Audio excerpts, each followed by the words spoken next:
Hi friends, எல்லாருக்கும் வணக்கம். Wednesday evening நம்ம வீட்டில் என்ன பூஜை பண்ணிடுறோம் அப்படி தான் பார்த்துடலாங்க. இன்றைக்கி வந்து ஸ்ரீரமா நவமி அப்படின்னு சொல்லுவாங்க. ஸ்ரீரமா நவமி அப்படின்னா என்ன அப்படின்னாக்கா, ராமர் வந்து அவதரித்தனால தாங்க ஸ்ரீரமா நவமி அப்படின்னு சொல்லி நம்ம வந்து கும்பிடுறோம். இந்த நாளில் வந்து நம்ம ஒரு குறிப்பிட்ட ஒரு பரிகாரம் பண்ணோம் அப்படின்னாக்கா, நம்மளுக்கு வந்து என்றைக்குமே வந்து ஒரு கஷ்டம் அப்படின்றதுலையும் நம்மளுக்கு எதனா ஒரு இதில் இருந்தாலும் சொல்யூஷன் கிடைக்கும், அதுலேருந்து ஒரு தீர்வானது கிடைக்கும். அப்படின்னா என்ன பண்ணணும் அப்படின்றத பார்க்கலாங்க. நம்ம வீட்டில் வந்து ராமர் படம் இருக்காங்க, ஃபேமிலியாக ராமர் இருக்காங்க, இல்லை அனுமன் இருக்காங்க அப்படின்னாக்கா, அவங்களுக்கு வந்து துளசி மாலை கட்டி அனுபவிக்கலாங்க.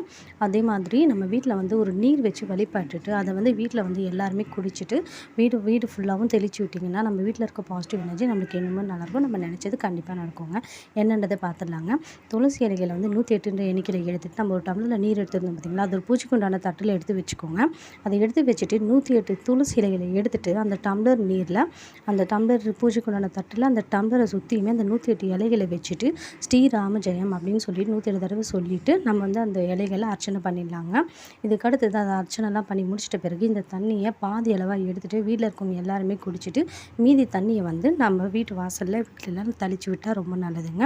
இதுக்கு வந்து நம்ம வந்து என்ன படைச்சிக்கலாம், ஸ்ரீராமருக்கு என்ன பிடிக்கும் அப்படின்னு சொல்லி பார்த்தீங்கன்னா, நைவேத்தியமாக நம்ம வந்து பானகம், நீர், மோர் அந்த மாதிரி எதனா வச்சு கூட கும்பிடலாங்க. அவ்வளோதாங்க. நம்ம சிம்பிளாக கும்பிட்டு இதை வந்து இது மாதிரி கும்பிட்டோம் அப்படின்னாலே நம்ம வீட்டில் இருக்க கஷ்டங்கள்லாம் கொஞ்சம் கொஞ்சமாக குறையுங்க. நீங்கள் ஸ்ரீராம ஜெயம் இத்தனை நாளாக எழுதலை அப்படின்னா, இப்போ எழுதுறவங்களுக்கு ஐடியா இருக்குன்னா எந்த நாளில் நீங்கள் எழுத ஆரம்பிச்சிடலாங்க. 108 தடவை ஸ்ரீராம ஜெயம் அப்படின்றத எழுதுங்க. இந்த நாளில் இந்த மாதிரி பண்ணிங்கன்னா கண்டிப்பாக உங்களுக்கு நல்லதே தாங்க.